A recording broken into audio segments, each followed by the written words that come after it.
તો આ તરફ સુરેન્દ્રનગર જિલ્લાના ધાંગધ્રા તાલુકાના હરિપર ગામે આકાર લઈ રહેલી નવી જીઆઈડીસી સામે સ્થાનિક ગ્રામજનો અને ખેડૂતોએ એકજૂથ થઈને ઉગ્ર વિરોધ પ્રદર્શન કર્યું।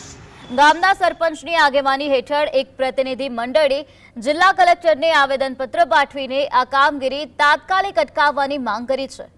ગ્રામજનોનો આક્ષેપ છે કે જીઆઈડીસી ગામની બિલકુલ નજીક બનતી હોવાથી ભવિષ્યમાં ભારે પ્રદૂષણ ફેલાશે અને ગૌચરની જમીન છીનવાઈ જતા અબોલ પશુઓ માટે મોટું સંકટ ઊભું થશે।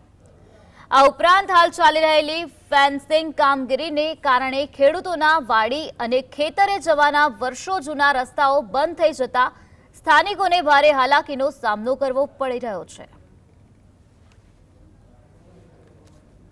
અગાઉ પણ ઘણા આવેદનપત્ર આપ્યા, એનો કોઈ જવાબ મળતો નથી। ફરીથી જીઆઈડીસી બાબતે આવેદનપત્ર આપીને અમારી રજૂઆત ગામ લોકોની સાહેબને કરી છે।